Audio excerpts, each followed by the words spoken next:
Hi friends, welcome to my channel. நாம் இந்த வீடியோல எதை பத்தி பார்க்க போறோம்னா along with. இந்த along with பத்தி தான் நாம இந்த வீடியோல கிளியரா பார்க்க போறோம். ஓகே फ्रेंड्स, நம்ம சேனலை ஃபர்ஸ்ட் டைம் பார்க்கறீங்கன்னா சப்ஸ்கிரைப் பண்ணுங்க. இந்த வீடியோ உங்களுக்கு பிடிச்சிருந்தா லைக் பண்ணுங்க. ஓகே, இந்த வீடியோக்குள்ள போகலாமா? ஓகே, along with அப்படினா உடன் சேர்ந்து இல்ல உடன் சேர்த்து அப்படினா அந்த along அப்படினாலே அந்த சேர்ந்து சேர்த்து அப்படினு பொருள். சரியா? alongனா என்னது? சேர்ந்து சேர்த்து. வித்னா அந்த உடன், என்னுடன், அவளுடன், அவனுடன், அந்த உடன், அதுக்கு தான் நம்ம வந்து வித் யூஸ் பண்ணுவோம். இப்போ இந்த along with எங்க யூஸ் பண்ணுவோம் அப்படின்னா நம்ம சொல்லுவோம்ல, என் கூட சேர்ந்து படி, என் கூட சேர்ந்து உட்காரு, அவனுடன் சேர்ந்து விளையாடு, இல்ல அவனுடன் சேர்ந்து விளையாடாத, இந்த மாதிரி நம்ம சொல்லுவோம்ல.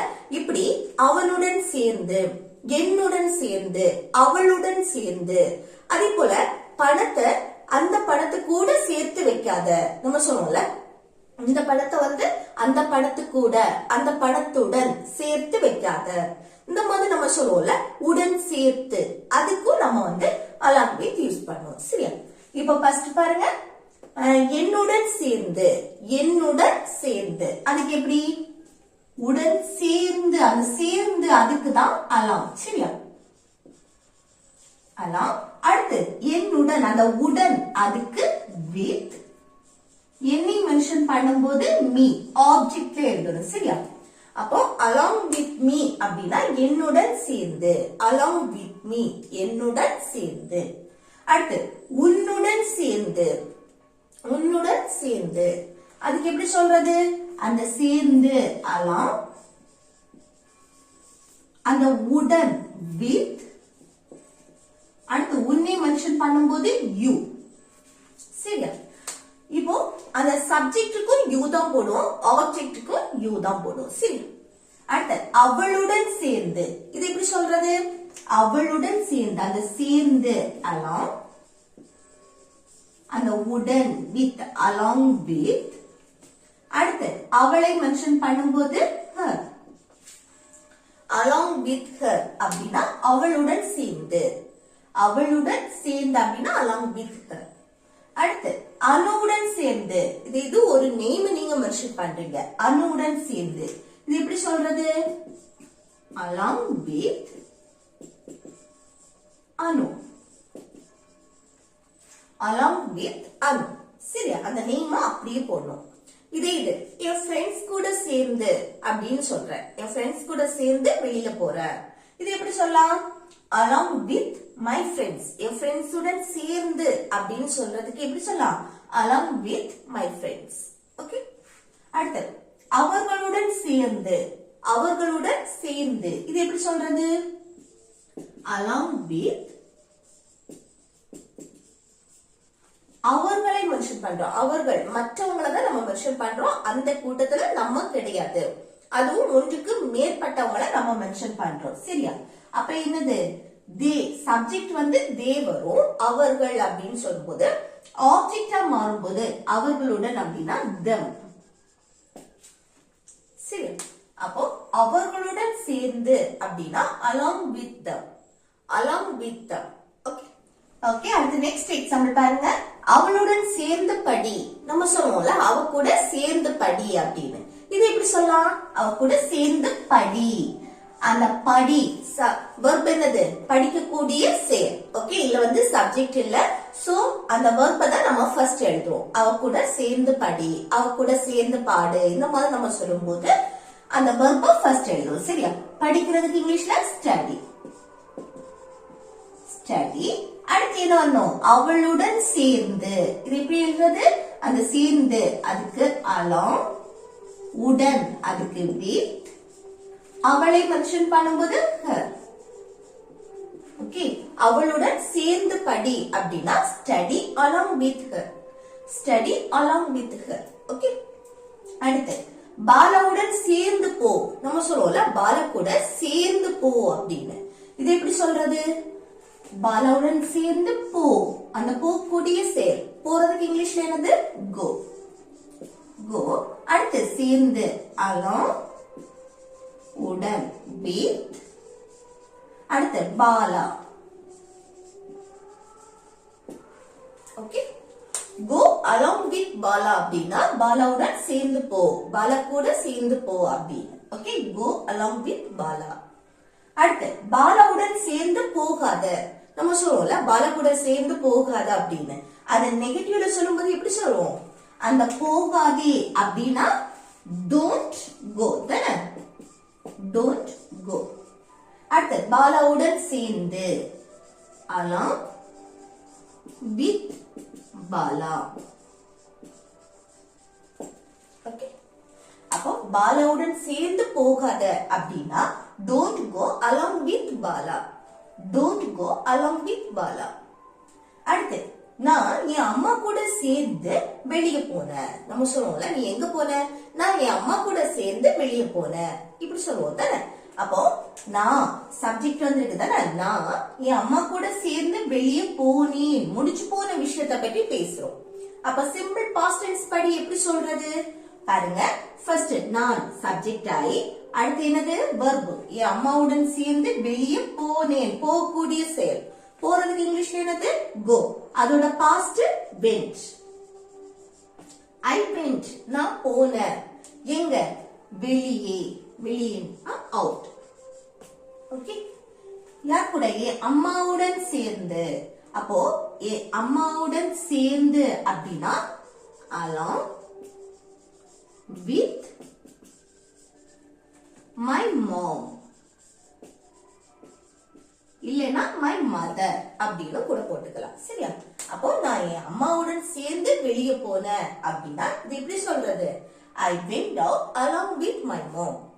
I went out along with my mom. Okay. அடுத்து நெக்ஸ்ட் பாருங்க, வந்து எங்களுடன் சேர்ந்து சாப்பிடு. நம்ம சொல்றோம்ல வந்து எங்க கூட சேர்ந்து இருந்து சாப்பிடு அப்படின்னு. இது எப்படி சொல்றது பாருங்க.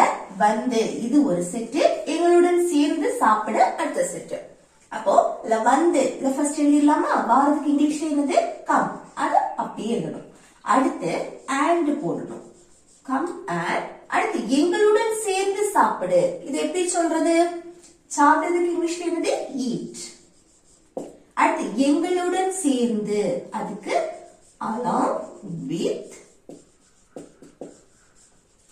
எங்களை மென்ஷன் பண்ணும்போது as. ஓகே, அப்போ வந்து எங்க கூட சேர்ந்திருந்து சாப்பிடு அப்படின்னா இது எப்படி சொல்றது? come and eat along with us, come and eat along with us. Okay, அடுத்து நெக்ஸ்ட் பாருங்க, அவ அவர்களுடன் சேர்ந்து வந்தாள். நம்ம சொல்லுவோம்ல அவ வந்து அவங்க கூட சேர்ந்து வந்தா அப்படின்னு. எங்க கூட வரல, அவங்க கூட சேர்ந்து வந்தா, இந்த மாதிரி நம்ம சொல்லுவோம் தானே. அப்போ அவ அவர்களுடன் சேர்ந்து வந்தாள், பாஸ்ட் முடிச்சு போன விஷயத்தை பற்றி நம்ம பேசுறோம். சரி, அப்ப எப்படி சொல்றது? ஃபர்ஸ்ட் சப்ஜெக்ட் அவள், அவள்னா she. ஓகே, அடுத்து என்ன வரணும்? verb வரும். verb எது? அவளுடன் அவங்க கூட சேர்ந்து வந்தாள், வரக்கூடிய செயல். வாரதுக்கு இங்கிலீஷ்ல come, அதோட பாஸ்ட் came. she came அப்படின்னா அவள் வந்தாள். எப்படி? அவர்களுடன் சேர்ந்து, அந்த சேர்ந்து along. அடுத்து with, உடன், அதுக்கு with. அவர்களை மென்ஷன் பண்ணும்போது them. சரி, அப்போ அவ வந்து அவங்க கூட சேர்ந்து வந்தா அப்படின்னு சொல்றதுக்கு எப்படி சொல்லலாம்? she came along with them, she came along with them. Okay, அடுத்து நெக்ஸ்ட் பாருங்க, நீ ஏன் அவங்களுடன் சேர்ந்து வரவில்லைன்னு கேக்குறோம். நீ ஏன் அவங்க கூட சேர்ந்து வரல, நீ ஏன் தனியா வந்திருக்க, இந்த மாதிரி கேட்போம் தானே. அப்ப நீ ஏன் அவங்க கூட சேர்ந்து வரல அப்படின்னு நெகட்டிவா கொஸ்டின் கேக்குறோம். ஓகே, வரவில்லைன்னு நெகட்டிவா கொஸ்டின் கேக்குறோம். அதுவும் என்னது? பாஸ்ட் முடிஞ்சு போன விஷயத்தை பத்தி கேக்குறோம். அப்ப சிம்பிள் பாஸ்ட் டென்ஸ் படி நம்ம நெகட்டிவா கொஸ்டின் கேட்கணும். சரியா? அப்ப இப்போ சிம்பிள் பாஸ்ட் டென்ஸ்ல நம்ம கொஸ்டின் கேட்கும் போது அங்க did யூஸ் பண்ணி கேட்போம். நெகட்டிவா கொஸ்டின் கேட்கும் போது didn't யூஸ் பண்ணுவோம் தானே. ஆனா சாதா ஸ்டேட்மெண்ட்டுக்கு நம்ம வந்து யூஸ் பண்ண மாட்டோம். மற்றபடி நெகட்டிவா பேசும்போது யூஸ் பண்ணுவோம் didn't. சரியா? அதே இது நம்ம இங்க வந்து என்னது? கொஸ்டின் கேட்கும் போது சிம்பிள் பாஸ்ட் டென்ஸ் படி கொஸ்டின் கேட்கும் போது பாசிட்டிவ் கொஸ்டின்னா did, நெகட்டிவ் கொஸ்டின்னா didn't. ஓகே, கொஸ்டின் கேட்கும் போது கண்டிப்பா நம்ம did, didn't யூஸ் பண்ணுவோம். ஓகே, பாசிட்டிவ் நெகட்டிவ் பொறுத்து. அப்போ நீ ஏன் அவங்க கூட சேர்ந்து வரல அப்படின்னா அது நெகட்டிவ், வரவில்லை அப்படின்னு. நீ ஏன் அவங்க கூட சேர்ந்து வந்த அப்படின்னு கேட்கும்போது அது பாசிட்டிவ் கொஸ்டின். சரியா? அப்போ நெகட்டிவ் கொஸ்டினுக்கு நம்ம didn't யூஸ் பண்ணணும். அடுத்து அதுக்கு முன்னாடி என்னன்னா இங்க பாருங்க ஏன் WH கொஸ்டின் வந்திருக்கா, அந்த ஏன் அது ஃபர்ஸ்ட் எழுதணும். why. ஓகே, WH கொஸ்டின் வந்தா அதை ஃபர்ஸ்ட் எழுதிட்டு அதுக்கு அடுத்து இந்த didn't ஆக்சிலரி வெர்பா அப்படியே எழுதணும். எழுதிட்டு தான் அடுத்து சப்ஜெக்ட். சப்ஜெக்ட் என்ன? நீ, யூ. அடுத்து வெர்ப் என்ன? அவர்களுடன் சேர்ந்து வரவில்லை, வரக்கூடிய செயல். வாரத்துக்கு இங்கிலீஷ்ல கம். இங்க நம்ம பாஸ்ட் பத்தி தான் क्वेश्चन கேக்குறோம். ஆனா என்னன்னா இங்க did didn't வந்தாலே வெர்ப் பிரசன்ட் ஃபார்ம்ல இருக்கும். சரியா? அடுத்து என்ன வரணும்? அவர்களுடன் சேர்ந்து. அப்போ along with அவர்களை, them. ஓகே, அப்போ நீ ஏன் அவங்க கூட சேர்ந்து வரல அப்படின்னா why didn't you come along with them? Why didn't you come along with them? Okay, அடுத்து என்னால் அவளுடன் சேர்ந்து பாட முடியாது. நம்ம சொல்லுவோம்ல, என்னால அவ கூட சேர்ந்து பாட முடியாது, நான் தனியாவே பாடுறேன் அப்படின்னு சொல்லுவோம் தானே. அப்போ என்னால் அவளுடன் சேர்ந்து பாட முடியாதுன்னு சொல்றதுக்கு எப்படி சொல்லலாம் பாருங்க. அந்த முடியாது அப்படின்னாலே அது என்னது? காண்ட். ஒரு செயலை இதை செய்ய முடியாது அப்படின்னா அந்த முடியாதுன்னா காண்ட் தானே. அப்ப எப்படி? ஃபர்ஸ்ட் என்னால் சப்ஜெக்ட் எழுதுவோம், என்னால் முடியாது அந்த லாஸ்ட் ஒன், அந்த முடியாது அதை அடுத்து எழுதுவோம். சரியா? காண்ட். ஐ காண்ட், என்னால் முடியாது. ஓகே, என்னால் அவளுடன் சேர்ந்து பாட முடியாது. முடியும், முடியாது, இதெல்லாமே என்னது? Modal verb. சரியா? Can't, can, can't. அடுத்து could, couldn't, would, must, should, இதெல்லாமே என்னது? Modal verb.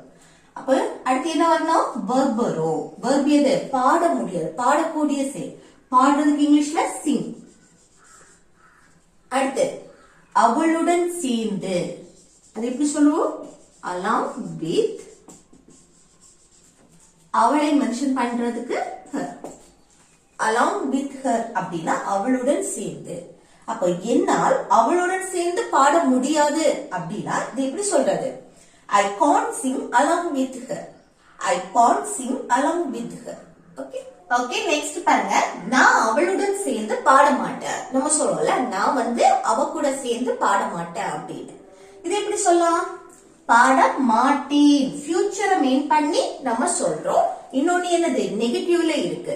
ஒரு செயலை நான் செய்ய மாட்டேன் அப்படின்னா ஃபியூச்சர்ல நம்ம நெகட்டிவா பேசுறது. சரியா? அப்ப இது எப்படி சொல்றது பாருங்க. ஃபர்ஸ்ட் சப்ஜெக்ட் நான், ஐ. அடுத்து ஃபியூச்சர் படி நம்ம நெகட்டிவ்ல சொல்லும் போது பாட மாட்டேன், அந்த மாட்டேன் அதுக்கு won't. அடுத்து என்ன வரணும்? வெர்ப். அவளுடன் சேர்ந்து பாட மாட்ட, பாடுறதுக்கு இங்கிலீஷ்ல sing. ஓகே, அடுத்து அவளுடன் சேர்ந்து அதுக்கு along with.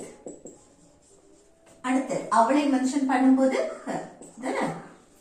அப்போ நான் வந்து அவ கூட சேர்ந்து பாட மாட்டேன் அப்படின்னா I won't sing along with her. I won't sing along with her. இதே இது என்னால் அவளுடன் சேர்ந்து பாட முடியாது அப்படின்னு சொல்லணும்னா நம்ம லாஸ்ட் பார்த்தோம் தானே. என்னால அவ கூட சேர்ந்து பாட முடியாது அப்படின்னு சொல்லும் போது I can't வரும். ஓகே, முடியாது அப்படின்னா can't. I can't sing along with her. Okay, ஒரு செயலை நான் செய்ய மாட்டேன்னு ஃபியூச்சரை மெயின் பண்ணி நீங்க சொல்றீங்கன்னா அங்க won't. ஓகே, அடுத்து நீ ஏன் அவனுடன் சேர்ந்து பொய் சொன்ன? நம்ம கேட்போம்ல, நீ ஏன் அவன் கூட சேர்ந்து நீ பொய் சொன்ன அப்படின்னு கேட்போம் தானே. இது எப்படி கேக்குறது? நீ ஏன் அவனுடன் சேர்ந்து பொய் சொன்ன? பாஸ்ட், முடிச்சு போன விஷயத்தை பற்றி நம்ம கொஸ்டின் கேக்குறோம். அதுவும் இது பாசிட்டிவ் சென்டென்ஸ் தான். ஓகே, அப்போ பாசிட்டிவ்ல கொஸ்டின் கேக்குறோம். அங்க என்னது? சிம்பிள் பாஸ்ட், முடிச்சு போன விஷயத்தை பற்றி கேக்குறோம். அப்ப இங்க வந்து ஆக்சிலரி வெர்ப் did. நெகட்டிவ்ல கொஸ்டின் கேட்கும்போது didn't வரும். சரியா? அப்ப பாருங்க, ஃபர்ஸ்ட் ஏன்னா WH கொஸ்டின் வந்திருக்கா, அத ஃபர்ஸ்ட் எழுதணும். ஏன்னா why. whyக்கு அடுத்து did. அதுக்கு அடுத்து சப்ஜெக்ட் நீனா you. அடுத்து verb எது? பொய் சொல்றது, lie. அடுத்து அவனுடன் சேர்ந்து, அந்த சேர்ந்து along with அவனை மென்ஷன் பண்ணும்போது ஹிம். ஒரு ஆணை நம்ம மென்ஷன் பண்றோம் அப்படின்னா ஹிம். ஓகே, அப்போ நீ ஏன் அவனுடன் சேர்ந்து பொய் சொன்ன அப்படின்னு கேட்கணும்னா எப்படி கேக்குறது? Why did you lie along with him? Why did you lie along with him? Okay, என்னுடன் சேர்ந்து உட்காரு. நம்ம சொல்லுவோம்ல எங்கூட சேர்ந்து உட்காரு அப்படின்னு. இது எப்படி சொல்லலாம் பாருங்க, என்னுடன் சேர்ந்து உட்காரு. அப்போ சப்ஜெக்ட் வரல, verb தான் நம்ம ஃபர்ஸ்ட் எழுதுவோம் தானே. உட்காரு, சிட். உட்கார்றதுக்கு சிட். அடுத்து என்னுடன் சேர்ந்து along with me. ஓகே, அப்போ என்னுடன் சேர்ந்து உட்காரு அப்படின்னா sit along with me. sit along with me. Okay, அடுத்து அவ கவினுடன் சேர்ந்து என்ன திட்டினா. அவ கவினுடன் சேர்ந்து, கவின் கூட சேர்ந்து என்ன திட்டினா அப்படின்னு சொல்றேன். இது எப்படி சொல்லலாம் பாருங்க, திட்டினாள் பாஸ்ட் முடிச்சு போன விஷயத்தை பற்றி நம்ம பேசுறோம். அப்ப சிம்பிள் பாஸ்ட் டென்ஸ் படி எப்படி சொல்றது பாருங்க, அவள். அவள்னா சப்ஜெக்ட் ஷீ. அடுத்து verb வரும். verb பாஸ்ட் ஃபார்ம்ல இருக்கும் தானே. கவினுடன் சேர்ந்து என்னை திட்டினாள். திட்டக்கூடிய செயல், திட்டுறதுக்கு scold. அதோட பாஸ்ட் scolded. verb be2 ஃபார்ம்ல இருக்கும் சரியா, scolded. அடுத்து என்னை யார் திட்டினா, என்ன திட்டினா, அப்போ me. அப்போ அவ என்ன திட்டினா அப்படின்னு சொல்றதுக்கு she scolded me. she scolded me. கவினுடன் சேர்ந்து, அதுக்கு along with கவி. ஓகே, அப்போ அவ கவினுடன் சேர்ந்து என்ன திட்டினா அப்படின்னு சொல்லணும்னா எப்படி சொல்லலாம்? She scolded me along with Kavin. She scolded me along with Kavin. Okay. அடுத்து நெக்ஸ்ட் பாருங்க, நான் என் நண்பர்களுடன் சேர்ந்து சமையல் அறையை சுத்தம் செய்தேன். நம்ம சொல்லுவோம்ல, நான் என் ஃப்ரெண்ட்ஸ் கூட சேர்ந்து கிச்சனை கிளீன் பண்ண அப்படின்னு சொல்லுவோம் தானே. இது எப்படி சொல்றது பாருங்க, சுத்தம் செய்தேன் பாஸ்ட் முடிச்சு போன விஷயத்தை பற்றி நம்ம பேசுறோம். அப்ப எப்படி சிம்பிள் பாஸ்ட் டென்ஸ் படி எப்படி சொல்லணும்? ஃபர்ஸ்ட் சப்ஜெக்ட் நான், நான்னா ஐ. என் நண்பர்களுடன் சேர்ந்து, இது ஒரு செட். அடுத்து சமையல் அறையை சுத்தம் செய்தேன். அப்போ verb எது? சுத்தம் செய்யறது, கிளீன் பண்றது. அப்போ கிளீன் கூட ed சேர்க்கணும், கிளீன். ஓகே, verb பாஸ்ட் ஃபார்ம்ல இருக்கும், be2 ஃபார்ம்ல இருக்கும். I cleaned, நான் சுத்தம் செய்தேன். எத? சமையல் அறை. அப்போ the kitchen. ஓகே, அடுத்து என் நண்பர்களுடன் சேர்ந்து, அதுக்கு எப்படி? along with my friends. Okay, along with my friends அப்படின்னா என் நண்பர்களுடன் சேர்ந்து. அப்போ நான் என் நண்பர்களுடன் சேர்ந்து சமையல் அறையை சுத்தம் செய்தேன் அப்படின்னு சொல்றதுக்கு எப்படி சொல்லலாம்? I cleaned the kitchen along with my friends. I cleaned the kitchen along with my friends. Okay. அடுத்து இத அந்த பணத்துடன் சேர்த்து வை. நம்ம சொல்லுவோம்ல, இத இந்த பணத்தையும் அந்த பணத்துடன் சேர்த்து வை அப்படின்னு சொல்லுவோம் தானே. அப்ப இதை எப்படி சொல்றது பாருங்க, இத அந்த பணத்துடன் சேர்த்து. அப்ப அந்த பணத்துடன் சேர்த்து இவ்வளவு ஒரு செட் வை. அப்ப இதுல சப்ஜெக்ட் இல்ல சரியா. அப்போ வைக்கிறதுக்கு இங்கிலீஷ்ல என்னது? புட்டுன்னு சொல்லுவோம், இல்ல கீப்னு சொல்லுவோம். அப்போ இங்க புட்டுன்னு நான் சொல்றேன் சரியா, இல்ல கீப்னு போட்டாலும் தப்பு. புட். அடுத்து இதை, இதைன்னு சொல்லும்போது this. அடுத்து அந்த பணத்துடன் சேர்த்து, அதுக்கு along with. அடுத்து அந்த பணம், that money.